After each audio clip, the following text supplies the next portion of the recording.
Estamos numa série de mensagens que fala sobre expansão.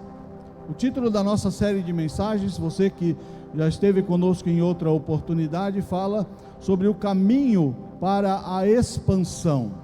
E nós temos usado como pano de fundo, como plataforma da apresentação dessa proposta e dessa temática, a vida de alguns personagens.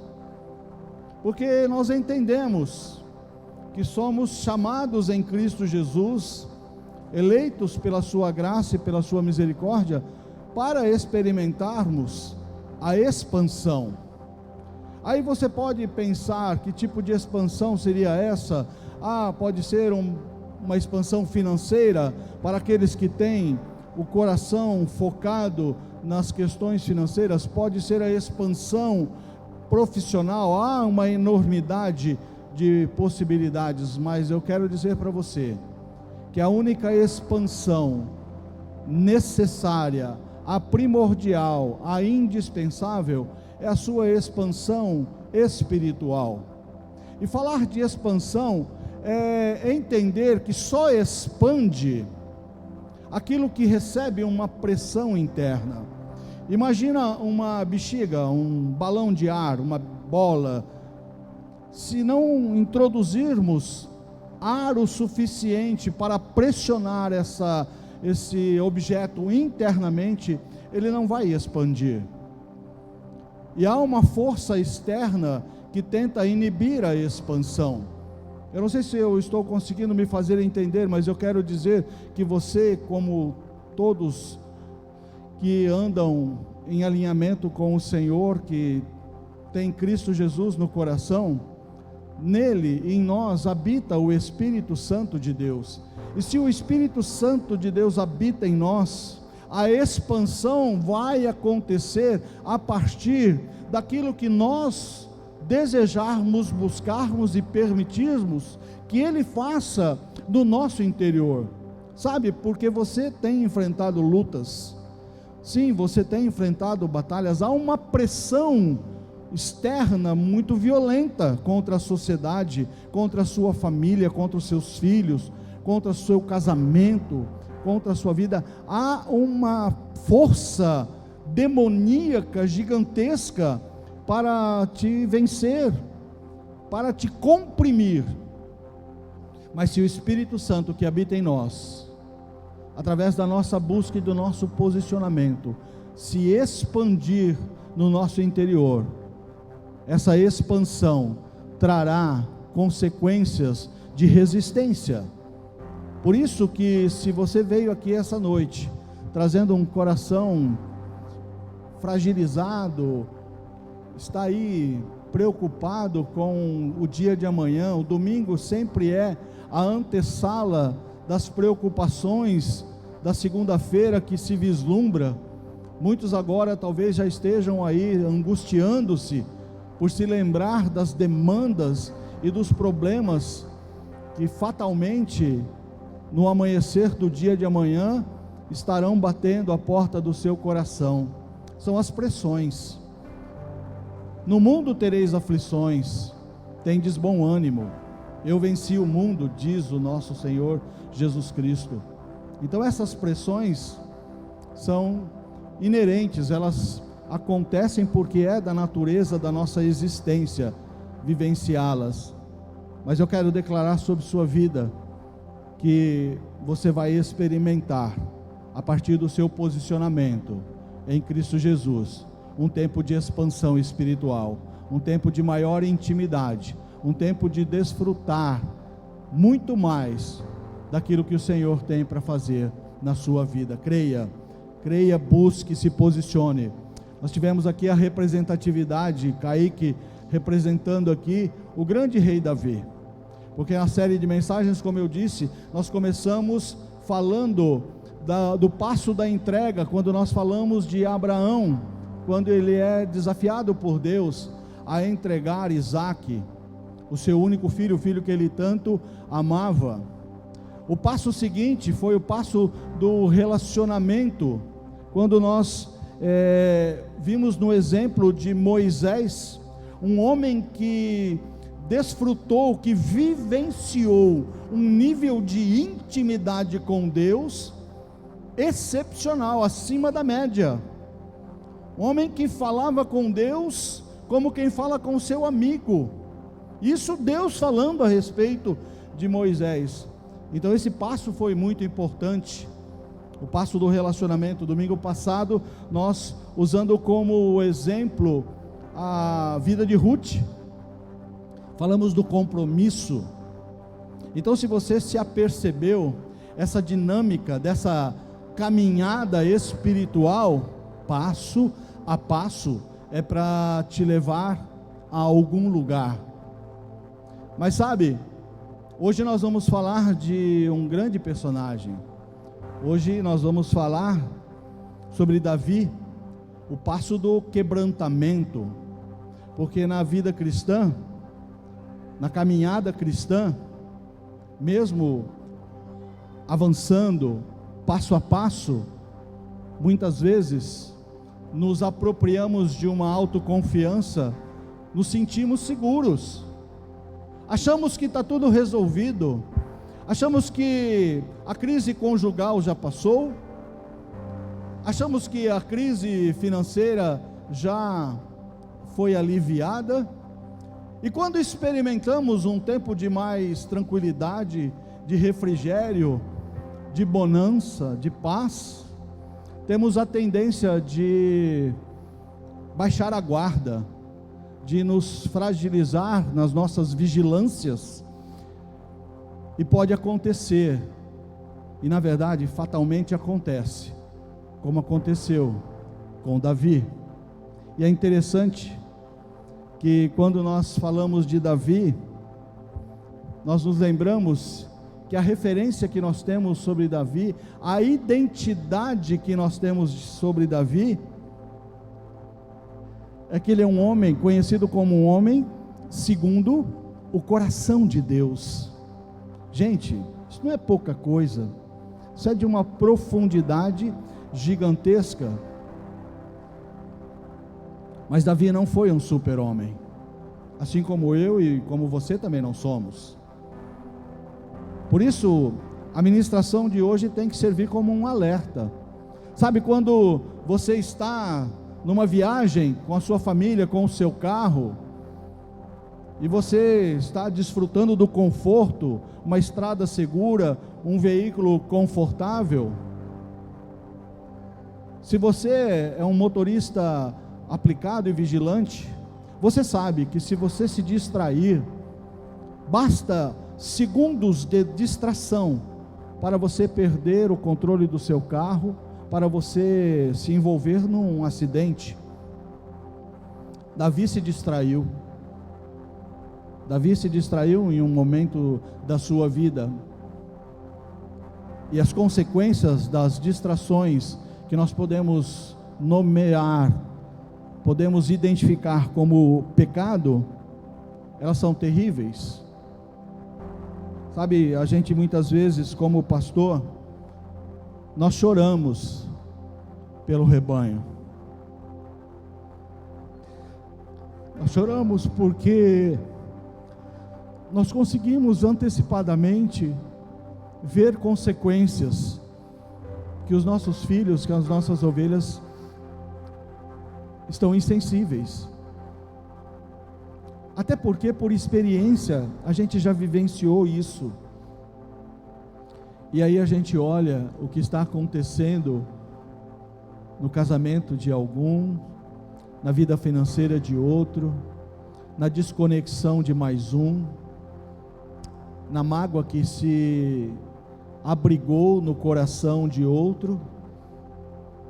A gente sabe que isso é muito problemático, e isso muitas vezes leva a experimentar coisas ruins. Mas em particular, quando o pecado começa a orbitar e começa a cativar uma vida, isso nos leva à dor, porque a gente sabe que nem sempre a pessoa está se apercebendo das consequências das suas decisões. Por isso que às vezes nós choramos pelos nossos filhos e filhas. Por isso muitas vezes o nosso coração se rasga, porque nós não gostaríamos que você passasse por momentos difíceis. Nós não gostaríamos que você experimentasse a colheita de uma semente ruim chamada pecado. Foi assim que aconteceu com Davi, e nós não gostaríamos que acontecesse com sua vida. O pecado te levará mais fundo do que você imaginou ir, cobrará um preço mais alto do que você imaginou pagar, e te prenderá por mais tempo do que você imaginou ficar. Pecado traz consequências terríveis. Na verdade, eu posso dizer que a consequência do pecado é a morte. Todo pecado provoca a morte. Todo pecado em si provoca a morte de algo, seja da intimidade com Deus, porque a palavra de Deus diz que os nossos pecados fazem separação entre nós e o nosso Deus, mas o pecado dentro de um casamento provoca a ruptura de um relacionamento, provoca a dor, a mágoa, interrupção geracional. O pecado provoca consequências mortais. Portanto, há hoje, nessa noite, uma grande oportunidade para todos nós, à luz da experiência de um homem, identificado na sua importância e relevância como um grande rei, um grande general, um vitorioso, um homem vitorioso. Muito mais do que isso, identificado como um homem que tinha um coração que agradava a Deus. Mesmo esse homem, num momento de fragilidade, no momento em que ele se propôs, se permitiu a descansar das batalhas, a se fragilizar, porque achava que não haveria consequências, ele experimenta a pior consequência, ele experimenta o pior resultado que qualquer homem pode experimentar. Mas sabe, Deus aproveita as nossas dores, mesmo diante dos nossos piores momentos. Podemos encontrar em Deus, podemos encontrar na graça e na misericórdia de Cristo Jesus refrigério, sustentação, cura, libertação. Então, mesmo que você está aqui comigo hoje, como um dia eu já estive, todo quebrado, todo escangalhado emocionalmente e espiritualmente, eu quero declarar sobre sua vida uma noite de transformação, uma noite de expansão, mas principalmente uma noite de quebrantamento em Cristo Jesus. Amém? Glória ao Senhor. Muito bem, uma vez que nos propomos a conhecer da experiência de Davi, sabe, porque na vida nós temos algumas oportunidades de aprendizado. O aprendizado mais barato que tem é quando você aprende pela experiência de terceiro. Você viu as consequências do erro, das decisões de alguém, não que isso te possa trazer alegria, mas você olha, vê, fala, bom, eu já vi que o resultado é ruim, então você aprendeu sem ter que pagar o preço. Mas tem gente que prefere pagar o preço, tem gente que imagina, olha, não, mas comigo vai ser diferente.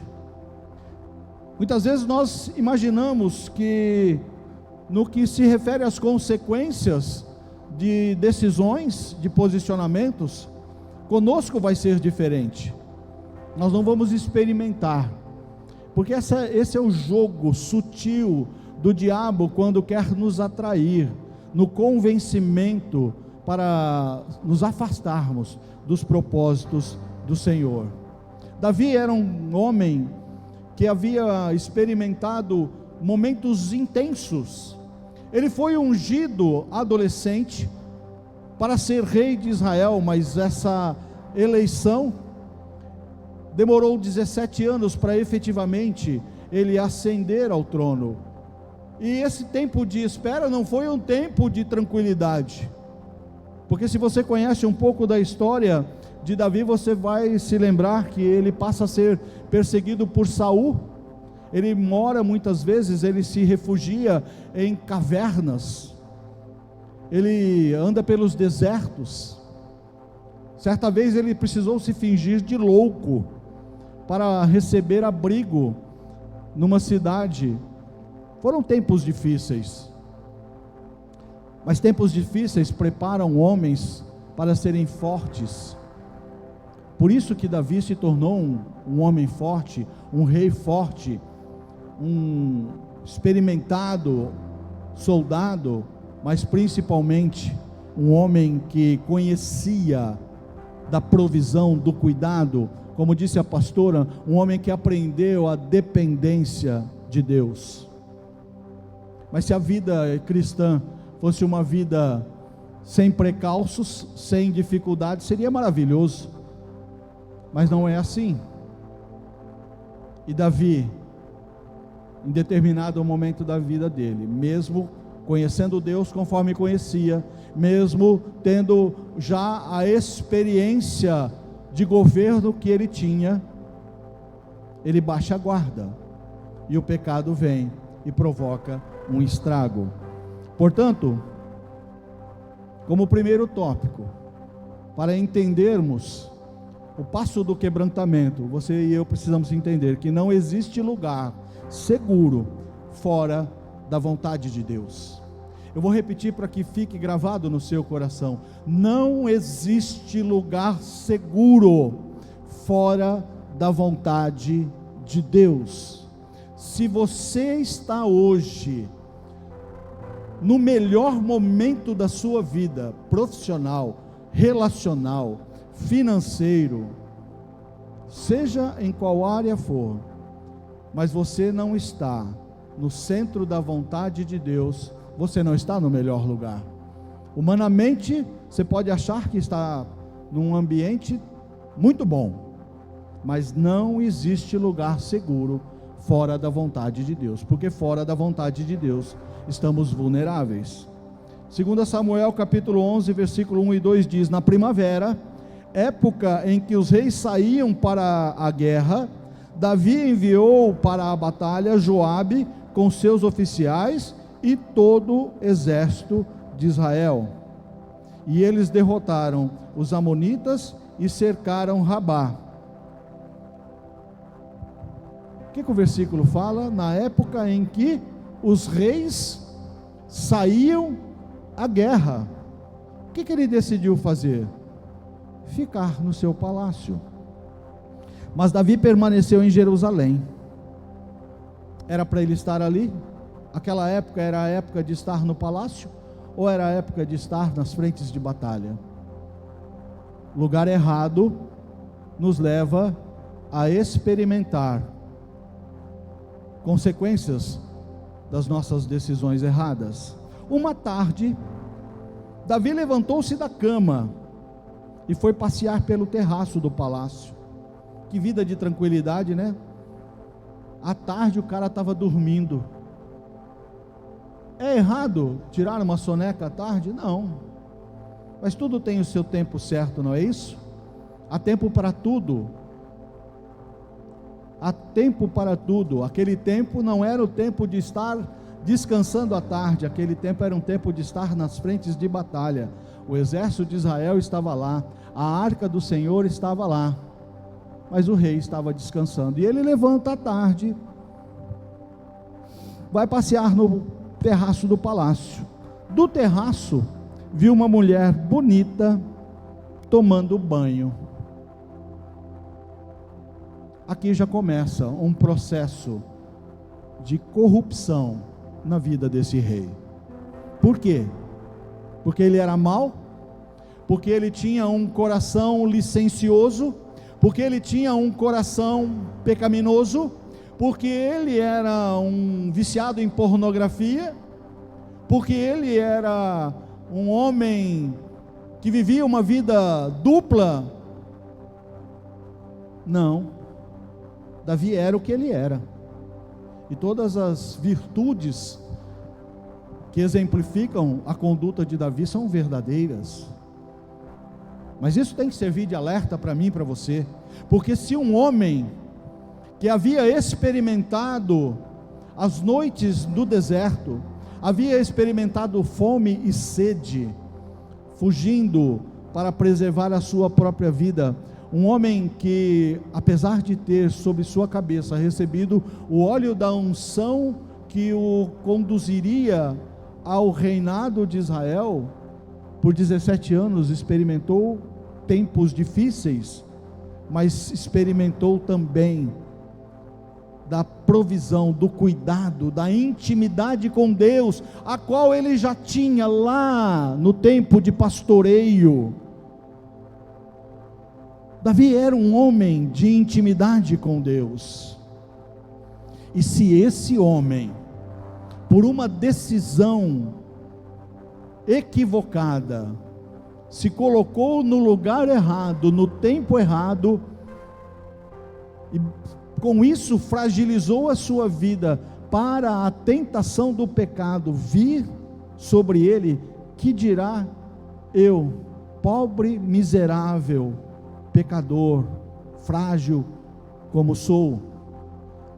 Por isso você tem que entender que se você não está buscando, se você não está se esforçando, não pense que não demandará de sua parte um esforço.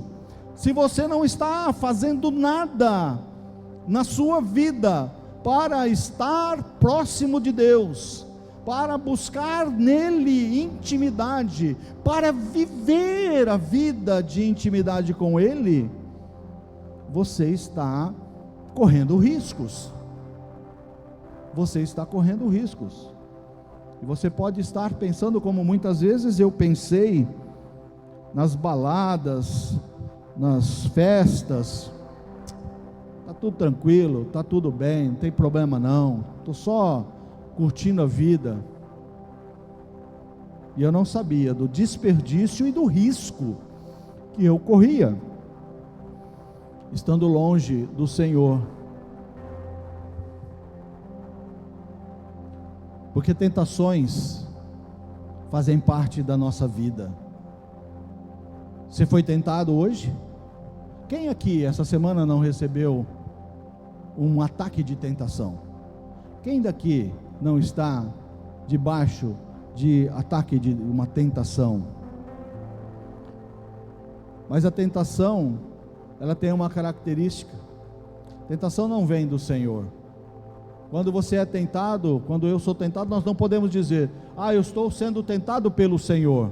Não, a palavra de Deus diz que Deus a ninguém tenta. Tiago capítulo 1 versículo 13 e 15 diz: quando alguém for tentado, jamais poderá dizer: estou sendo tentado por Deus, pois Deus não pode ser tentado pelo mal, e a ninguém tenta. Então, não dá para colocar na conta de Deus: estou sendo tentado pelo Senhor. Deus, essa tentação que está vindo sobre mim, não põe na conta de Deus. Mas vamos entender como que isso acontece. Cada um, porém, é tentado pela própria cobiça. Algumas versões falam de concupiscência. O que isso quer dizer? É a sua própria inclinação carnal. Aquilo que você é na sua natureza pecaminosa, humana, que busca a satisfação da sua própria carne, é essa inclinação que te leva a andar e buscar a tentação. Cada um é tentado pela própria cobiça, sendo por esta arrastado e seduzido. Tentação é um jogo de sedução. Um homem, num entardecer, no terraço do seu palácio, vê uma mulher tomando banho. Um jogo de sedução. O diabo não se manifesta e não tenta a nenhum de nós de uma forma repulsiva, assustadora. Antes a tentação fosse algo assustador, que provocasse pânico e arrepio. Não, é um jogo de atração e sedução. Então a cobiça, tendo engravidado, dá à luz o pecado, e o pecado, após ser consumado, gera a morte. O pecado sempre vai gerar morte. Porque Davi,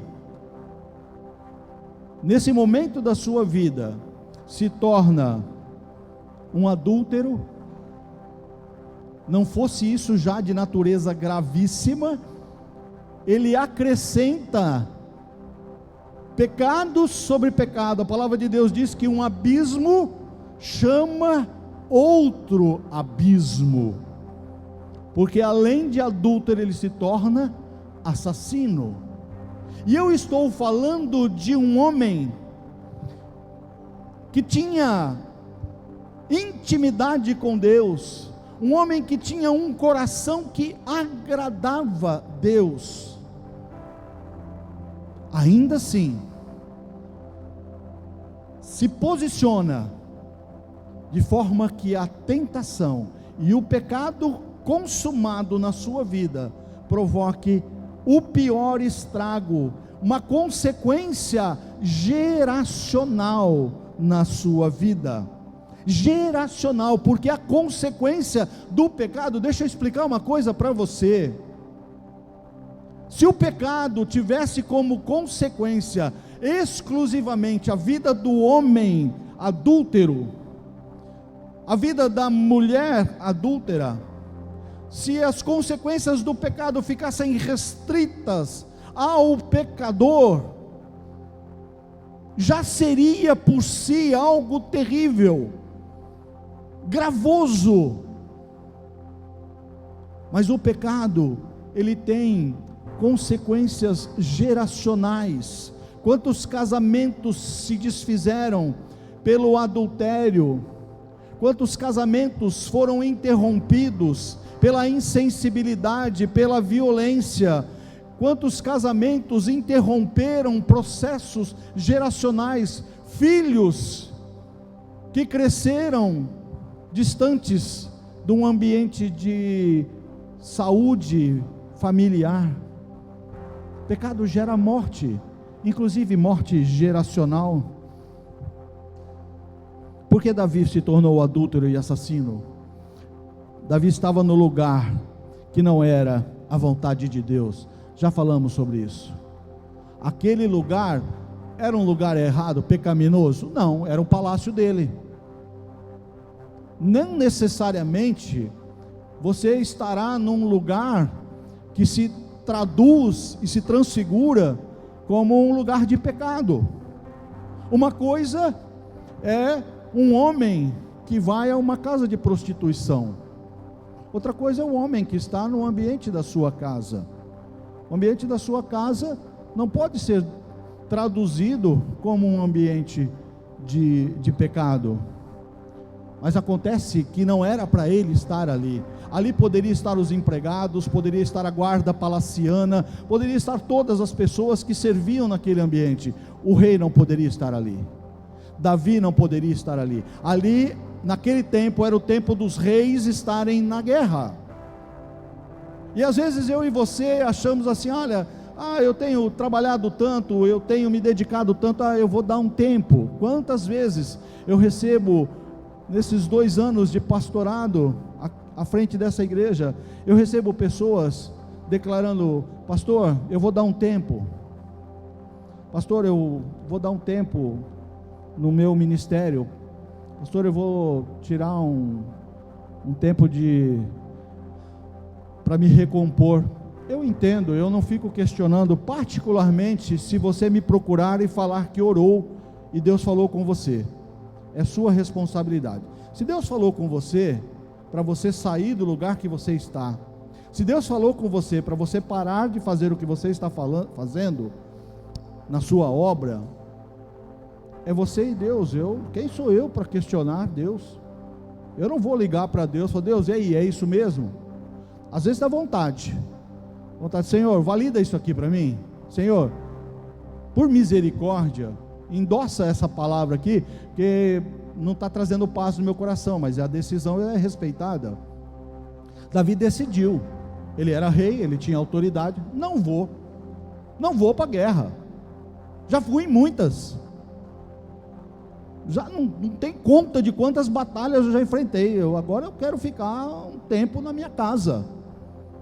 E isso não tem problema não, é aquela situação, não dá nada não, sabe, do demônio do não dá nada não, que a gente declara: isso não tem problema não. Tem problema sim. A palavra de Deus diz que tudo que não provém de fé é o quê? Quem sabe? Pecado. Tudo o que não provém de fé, tudo aquilo que você não tem confiança, é pecado. Então não tem essa história de dá nada não, dá sim, e dá consequências gravosas. Davi cedeu à preguiça e à ociosidade. Tem hora que a gente cansa, né? Tem, eu sei que sim. Eu sei que tem hora que o nosso corpo se mostra exaurido. Eu sei que, né, nós tivemos, semana passada foi uma semana bastante intensa, e outras semanas como essa virão.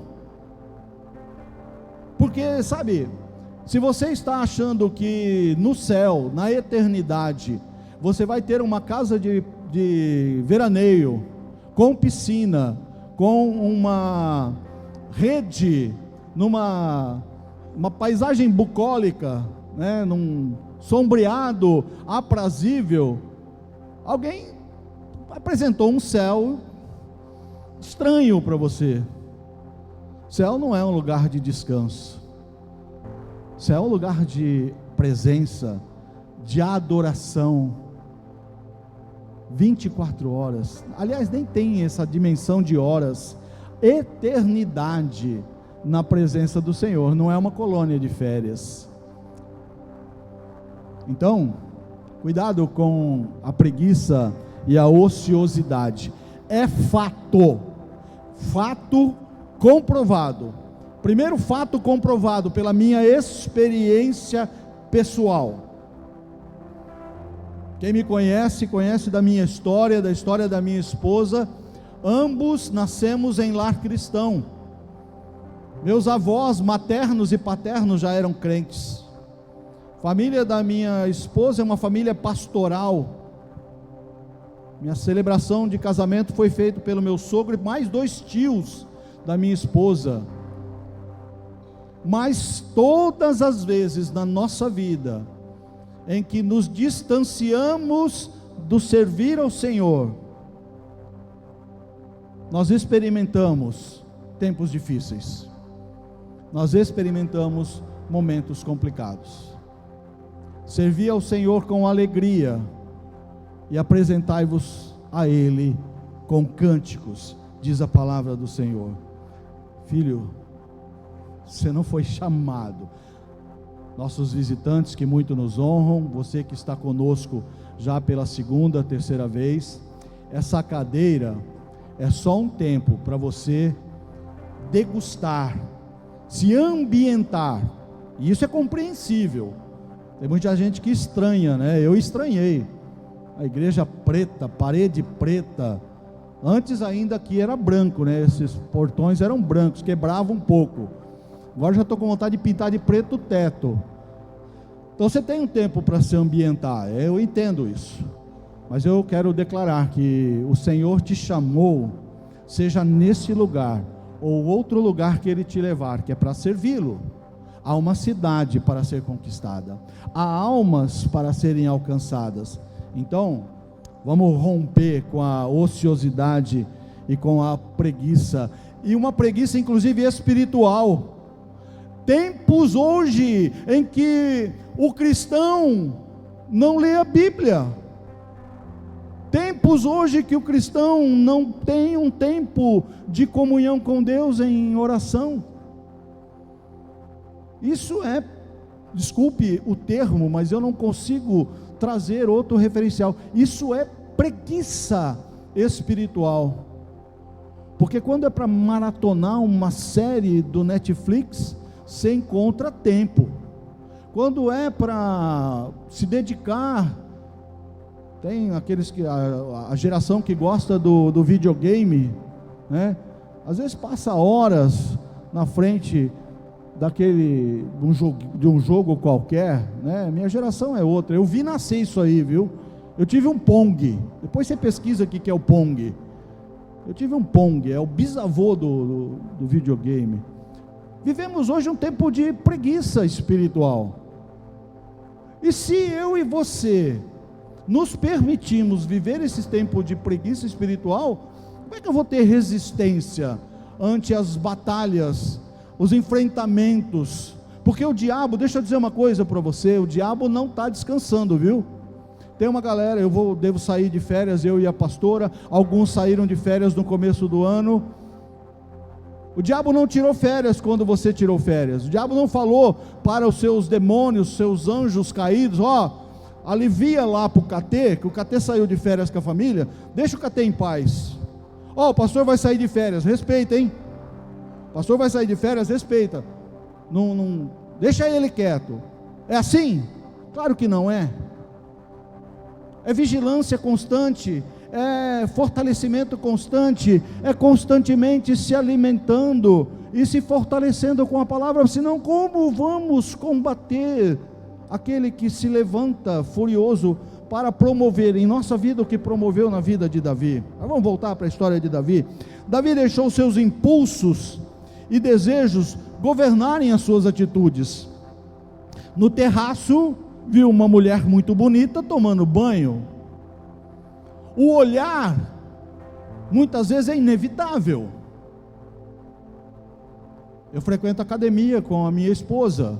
Se você frequenta academia, você sabe que é um ambiente em que nem todas as meninas se vestem adequadamente. Pelo contrário, compete à minha vida fazer aquilo que o Senhor falou para Caim: o pecado jaz à tua porta, cabe você dominá-lo. Mas Davi olhou, viu aquela mulher bonita tomando banho. O que ele deveria ter feito? Opa, misericórdia, gente, pega meu cavalo, arreia meu cavalo, estou indo para a batalha. O que eu estou fazendo aqui? O olhar, muitas vezes é inevitável. Você consegue imaginar o que aconteceu com Davi? Tem uns bichinhos chatos aqui, viu, gente? Por isso que eu estou me debatendo aqui. Nunca aconteceu isso, né? Essa é a estratégia do inimigo, cai por terra, né? Porque pode vir um enxame de abelha que eu não redo daqui. Mas eu fico imaginando Davi, de boaça, tranquilo, acordou. Aí ele vai lá, vê aquela mulher tomando banho. Poxa. E aí pronto, foi fisgado, foi seduzido, deixou seus impulsos e desejos governarem suas atitudes. O que ele faz? Chama alguém do seu comando, vai lá e traz aquela mulher. Sabe quem era essa mulher? Betseba, esposa de Urias. Sabe quem era Urias? Um grande soldado que desfrutava inclusive da intimidade palaciana. Urias não era um soldado raso. Urias não era um soldado de baixo calão. Urias era um soldado importante, valente. Você vai entender o que eu estou dizendo. Um homem de caráter, um homem de posicionamento. Isso não serviu para nada, não houve freio. Sabe, porque quando a sedução do pecado domina, quando você é dominado pelas suas emoções, um homem e uma mulher que se permite ser dominado pelas suas emoções, age segundo as suas emoções. Por isso que às vezes nós vemos pessoas, como eu ministrei numa terça-feira dessas, a isca de Satanás, que fala da ofensa. O homem permite a ofensa entrar no seu coração, dominar as suas emoções, e consequentemente ele se revolta, ele se exaspera, ele abre a sua boca para amaldiçoar, ele quase chega às vias de fato. Se pudesse, agarrava na garganta de quem o ofendeu. Eu conheço gente que traz no coração o sentimento de ofensa e mágoa de quem até já morreu. Por quê? Porque as suas emoções estão dominadas pelo seu coração e pelos seus sentimentos. Davi chama essa mulher, tem uma intimidade com ela. O pecado gera consequências. O pecado sempre trará as suas consequências. Davi tentou esconder o seu pecado, porque depois desse ato consumado, Betseba manda uma mensagem: ó, estou grávida. Aí bate o desespero. Falou: bom, e agora? O cara está lá na frente de batalha, o marido dela está lá na frente de batalha, todo mundo viu. Pelo menos tem uma galera que sabe que ela veio na minha presença. Eu preciso dar um jeito nisso. E muitas vezes é o que eu faço, o que você tenta fazer. Porque a gente, quando peca, não coloca nas redes sociais: olha, hoje eu fiz isso, olha, hoje eu me dei ao desfrute de fazer isso. Não. Na miúda, né, como se diz, no sigilo, escondidinho. E Davi tentou manter isso em segredo. Então ele manda chamar Urias. Fala lá para o seu general Joabe: ó, envia-me Urias. E Urias voltou da frente de batalha. E Davi ardilosamente fala: olha, cara, você está cansado, você é um soldado valoroso, e eu escolhi você para uma semana sabática. Eu escolhi você dentre todos os meus soldados para ter um tempo de descanso. Faz o seguinte, ó, aproveita essa semana, vai lá para sua casa, fica lá com a sua esposa. Porque Davi achava: bom, ele vai lá, ele vai dormir com a esposa dele, e para todos os efeitos o filho é dele. Porque a nossa racionalidade, né, a nossa engenharia é sempre para encontrar solução. Quando a gente se vê na iminência de termos que dar conta do nosso pecado, a gente cria uma engenharia na nossa mente, algo que traga solução. Foi o que Davi fez. Não, ele vai e dorme com a esposa. Sabe que acontece que Urias era um homem de caráter, e ao invés de ir para sua casa, ele ficou no relento, dormindo nas escadarias do palácio. E quando Davi fica sabendo, o que aconteceu? Por que ele não foi? Chama ele lá, quero conversar com ele. Cara, por que você não foi? Eu não te dei folga. Falei: Senhor, deixa eu te falar uma coisa, o exército está lá na frente de batalha, os teus soldados estão dormindo no relento, a arca está lá, num lugar, numa tenda muito simples. Como eu vou para minha casa dormir com a minha esposa? De forma alguma. Davi ainda tenta embebedar esse cara. Bom, de repente a bebida quebra essa resistência moral. Não adiantou. E sabe o que Davi faz? Escreve uma carta para Joabe, dizendo assim: olha, quando você receber essa carta, pega Urias e coloca na frente de batalha mais difícil, no lugar onde a batalha é mais decisiva, é mais difícil, onde há maior resistência, coloca ele na frente. E quando vocês atacarem, dê um comando para recuarem, deixa ele exposto. A sentença de morte foi levada pelo próprio Urias. Ele leva uma carta onde a morte dele estava decretada. Gente, como conceber um homem como Davi ardilando, arquitetando uma situação como essa? Você consegue entender, você consegue dimensionar o que o pecado pode fazer no coração de um homem? Porque fez com Davi. E se eu e você não vigiarmos, pode acontecer conosco também. Porque ele tenta resolver o problema do pecado com outro pecado. Escrevendo essa carta, 2 erros nunca farão um acerto. E um pecado, como eu disse, um abismo chama outro abismo. Davi pensou que poderia seguir a vida sem que ninguém desconfiasse, porque Urias efetivamente morreu. E aí tem uma viúva. Davi, com a sua autoridade real, chama para a vida palaciana Betseba. Bom, agora está tudo resolvido. Se tornou uma viúva, eu tenho poder para trazê-la para a convivência palaciana. Ela pode se tornar minha esposa. Ela é uma viúva. Na cabeça de Davi, tudo resolvido. Será? Será que é assim mesmo? Davi pensava que estava escondendo o seu pecado e que poderia continuar, agora casado com Betseba, e que ele havia arrumado a situação. Mas sabe o que ele esqueceu, e que muitas vezes eu e você nos esquecemos? É que os olhos do Senhor, atenta aqui,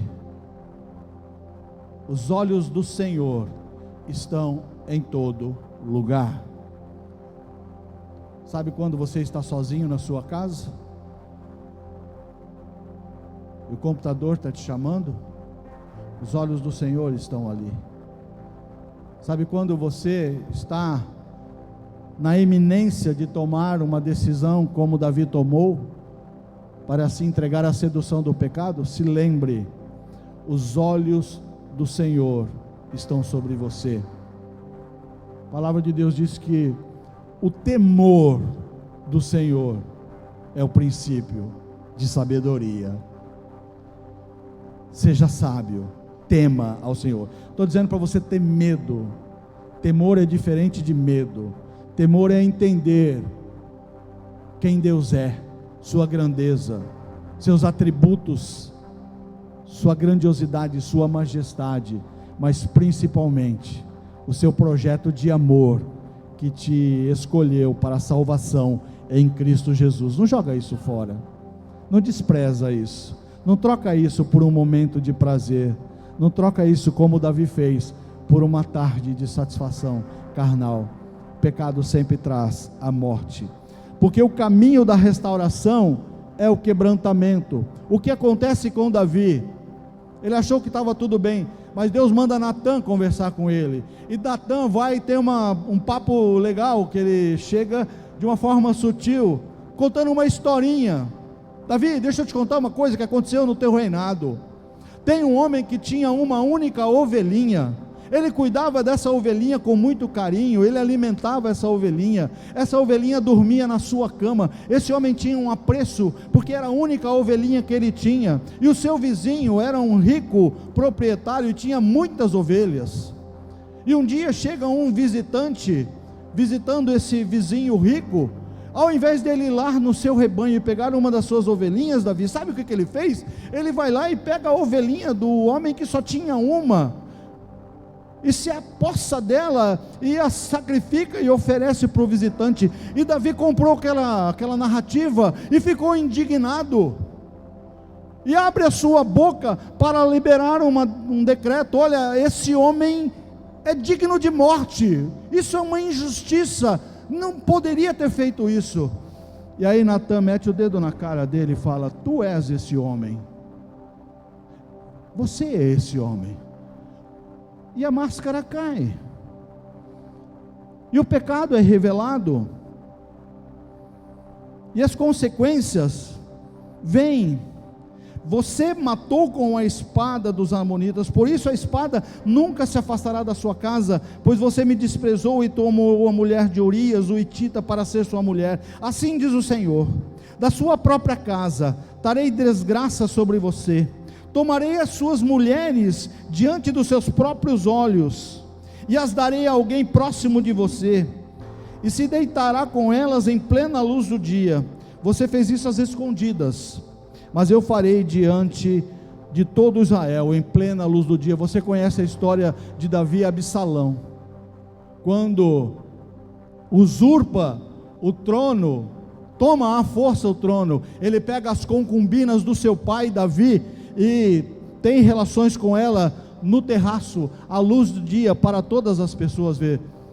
Aquilo que o profeta havia falado estava acontecendo. E o que é pior, a criança, fruto desse ato inconsequente, há uma sentença: a criança vai morrer. O que você faria diante de uma situação dessa? Porque muitas vezes nós nos colocamos numa situação de querer encontrar justificativas. Não, mas não foi bem assim. Não, mas olha, não. Eu consigo entender a identidade de Davi, um homem segundo o coração de Deus, porque ao ser confrontado, ele não fica procurando justificativas. Ele não fala: poxa, Natan, eu pequei contra meus soldados, poxa, eu desonrei o meu exército. Pô, realmente, Natan, eu desonrei a guarda palaciana, eu desonrei o trono, eu fiz isso daí, isso vai acabar com a minha moral e com a minha reputação. Davi não fez nada disso. Quando ele é confrontado, quando o seu pecado é exposto, sabe o que ele fala? Eu pequei contra o Senhor. O teu pecado, o meu pecado sempre é uma ofensa, sempre será uma ofensa contra o Senhor. Ele trará consequências à sua casa, ele traz consequências geracionais, ele traz consequências familiares, ele traz consequências econômicas. A morte se instaura. Mas antes de tudo isso acontecer, o pecado é uma ofensa contra a santidade do Senhor, e nós nesses dias estamos dimensionando o pecado com irrelevância, estamos tratando o pecado de uma forma superficial, estamos relativizando o pecado. A igreja tem relativizado o pecado.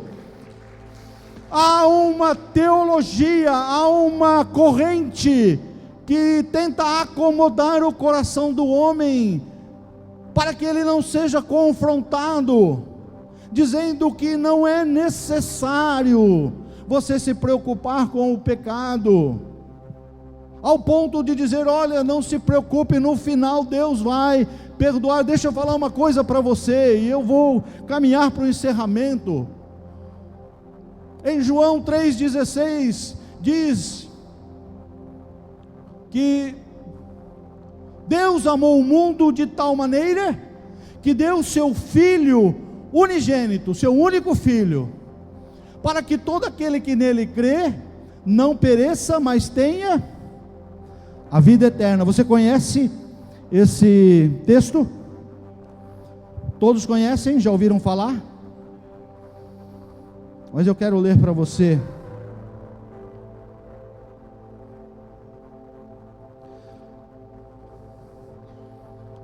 Também em João 3. Agora versículo 36. Porque o 3,16 é amplamente conhecido. Deus amou o mundo. E ficamos: Deus amou o mundo. Sim, Deus amou o mundo. E por amar o mundo, Ele ofereceu Jesus como sacrifício, para morrer em meu e em seu lugar. Mas o versículo 36 diz o seguinte: e joga na tua mão a responsabilidade. Quem crê no Filho tem a vida eterna.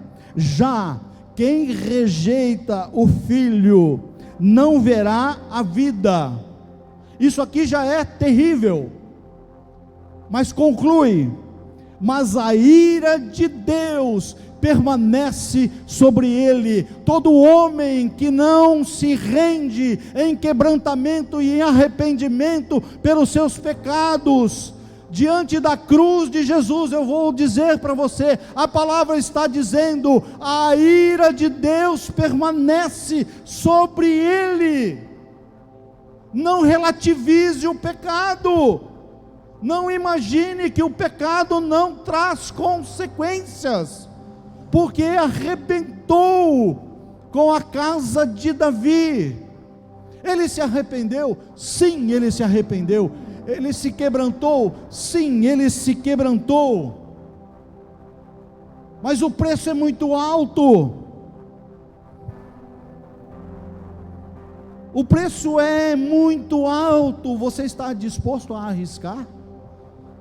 Porque eu tenho visto homens arriscando o seu casamento.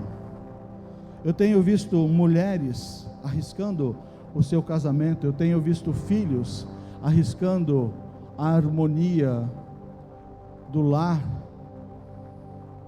Nós temos visto pessoas inconsequentemente, de forma inconsequente,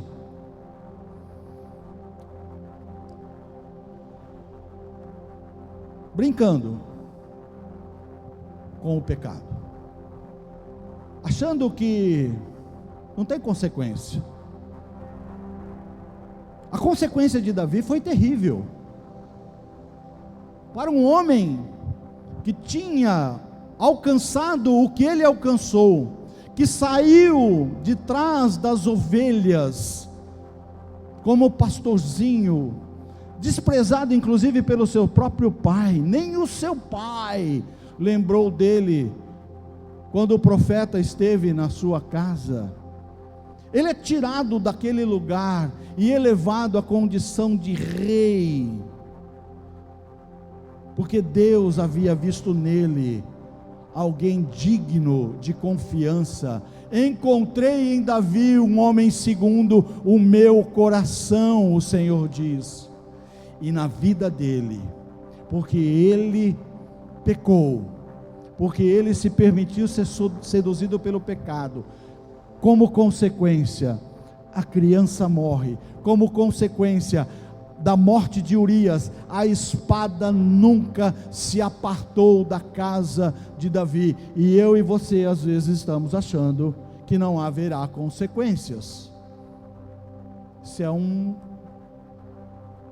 uma ilusão. Isso é uma ilusão. Portanto,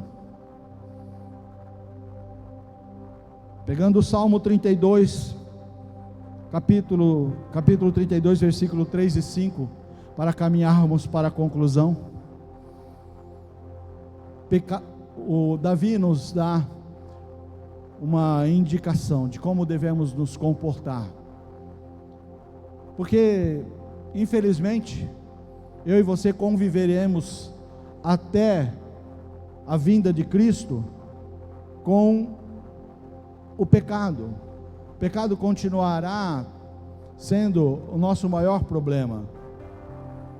Quisera nós estivéssemos já livres do pecado, mas você não pode usar como plataforma de justificação, dizer: olha, todos pecam, não dá, o pecado é algo que não tem como eliminar da nossa vida. Mas eu quero te lembrar que a palavra de Deus diz que sem santificação ninguém verá o Senhor. Então santificação é um processo. Você que é hoje formado, você que é hoje um profissional experimentado na sua área, você precisou se dedicar para chegar profissionalmente aonde você está. E algumas carreiras ainda, mesmo já na maturidade de uma formação acadêmica, requer atualizações. Santidade não é diferente. É um processo que você caminha e acrescenta dia a dia aquilo que você entende como algo importante para se afastar do pecado. Mas como eu vou vencer o pecado, pastor? Como vou vencer a pornografia? Como vou vencer o vício? Como vou vencer isso ou aquilo? Você tem lido a palavra de Deus, filho? Você tem se alimentado? Você tem se fortalecido no conhecimento da vontade de Deus para a sua vida? Você tem exercido os fundamentos Como um atleta que quer se destacar, ele precisa exercitar os fundamentos do seu esporte. E eu e você queremos destaque, mas nós não treinamos, não exercitamos. Acha mesmo que um versículo no dia é suficiente? Come só uma bolachinha de água e sal e passa seu dia trabalhando debaixo do sol para ver se você aguenta. Nem debaixo de um ar-condicionado você vai aguentar. E o teu espírito faminto, fragilizado, depauperado, né? Cansado, porque não tem energia espiritual. Quer vencer o pecado? Quer vencer nessa área que você está recorrentemente sendo tentado e muitas vezes você cai? É impossível? Não. Sabe por que não é impossível? Porque se não fosse possível, não estaria na palavra de Deus como algo que você e eu devemos buscar. Se fosse impossível, Paulo não diria: sedes meus imitadores, como eu sou de Cristo Jesus. Há um nível de responsabilidade posicional aqui. Pais, o que os filhos estão aprendendo da sua conduta? O que os teus filhos estão aprendendo da intimidade de Deus através do que veem na sua vida? Quantas vezes o seu filho, a sua filha, viu você orando, viu você lendo a palavra para ele entender: olha, o comportamento do meu pai me inspira, isso que o meu pai faz é importante, eu acho que eu vou fazer também. Porque os filhos têm essa tendência de imitar o comportamento. E Davi fala: enquanto calei os meus pecados, envelheceram os meus ossos, pelos meus constantes gemidos todo dia, porque tua mão pesava dia e noite sobre mim. O meu vigor secou como o calor do verão. Confessei-te o meu pecado, e a minha iniquidade não mais ocultei. Eu disse: confessarei ao Senhor as minhas transgressões, e tu perdoaste a iniquidade do meu pecado. Precisa ter coragem, viu, igreja? Precisa ter muita coragem para confessar em arrependimento e quebrantamento diante do Senhor, sabe? Mas quando você toma essa atitude, você não está trazendo nenhuma revelação a Deus. Deus já sabe. Os olhos do Senhor estão sobre toda a terra. Ele estava te vendo no dia, ele estava vendo Davi tomando essa decisão, ele está vendo cada um de nós nas decisões que tomamos todo dia. O que Deus está esperando da minha vida e da sua vida é uma atitude como o de Davi. Não justificou, não encontrou subterfúgios, não encontrou transferência. A culpa não é minha toda também não, ela também, o que ela tinha que estar fazendo? Não, pequei contra o Senhor. É isso que Deus está esperando de nós. E eu quero fazer um apelo nessa noite diferente. Vou chamar ninguém para vir aqui à frente, porque eu quero apelar para o teu coração, para que o Espírito Santo traga sobre você uma decisão posicional, que você saia daqui, que todos nós, indistintamente do backstage, louvor, ilha, todos nesse ambiente, saiamos daqui, até você que está me ouvindo ou me ouvirá no futuro, com uma decisão no coração: eu não vou mais esconder o meu pecado, eu não vou mais permitir que o diabo domine o meu coração, eu não serei mais guiado pelas minhas emoções. Eu quero confessar ao Senhor os meus pecados, porque Ele já sabe, mas Ele está aguardando um coração quebrantado e contrito. Diz a palavra, Deus não despreza. Vou repetir: um coração quebrantado e contrito não desprezarás, ó Deus. Mas Deus rejeita o soberbo, Deus rejeita o orgulhoso. Enquanto você não se quebrantar diante do Senhor, não será aceito por Ele. Ele te aguarda como filho, como o pai amoroso aguardava o retorno do filho pródigo, filho que decidiu sair da presença, mas ao voltar encontra um pai amoroso que o abraça, troca suas vestes, coloca no seu dedo um anel de identidade filial. Mas há um caminho para tomar, há um caminho de volta, passo a passo, para você decidir voltar à presença do Senhor e abandonar o lamaçal do pecado, a comida estragada dos porcos, e voltar para a casa do Pai, onde há pão em abundância, onde há delícias perpetuamente. Quantos estão dispostos? Fiquem em pé, eu quero orar por você. O apelo é esse. Vou apelar para ninguém vir aqui à frente. Vou apelar para que você saia daqui nessa noite transformado. O meu apelo é para que você se arrependa dos seus pecados e permita que o Espírito Santo de Deus expanda no teu interior, de maneira que você se fortalecerá para resistir às tentações. Pai, em nome de Jesus, que teu Espírito, que sonda os nossos corações, que contempla cada um de nós, que conhece da nossa intimidade nessa noite, possa nos levar ao arrependimento sincero e ao quebrantamento ante os nossos pecados. Pai, nós não queremos mais viver reféns das nossas emoções e da nossa carne, e nós declaramos, Senhor, nós te pertencemos. Senhor, fomos comprados, nós fomos comprados pelo sangue de Jesus, sangue esse derramado na cruz, pelos meus pecados, pelos pecados daqueles que aceitaram a Jesus. E se há alguém aqui nessa noite que não aceitou ainda Jesus Cristo como seu Salvador, que saia daqui com a certeza: Cristo morreu por você, Cristo te chama para uma nova vida. Pai, em nome de Jesus, que a santidade seja algo que cada um de nós busque incessantemente. Assim eu oro, Senhor, exaltando, glorificando e bendizendo o teu santo e maravilhoso nome. Amém, amém e amém. Glória ao Senhor. Aleluia. Estouramos o tempo rápido, mas só mais um minutinho e já vou impetrar a bênção apostólica.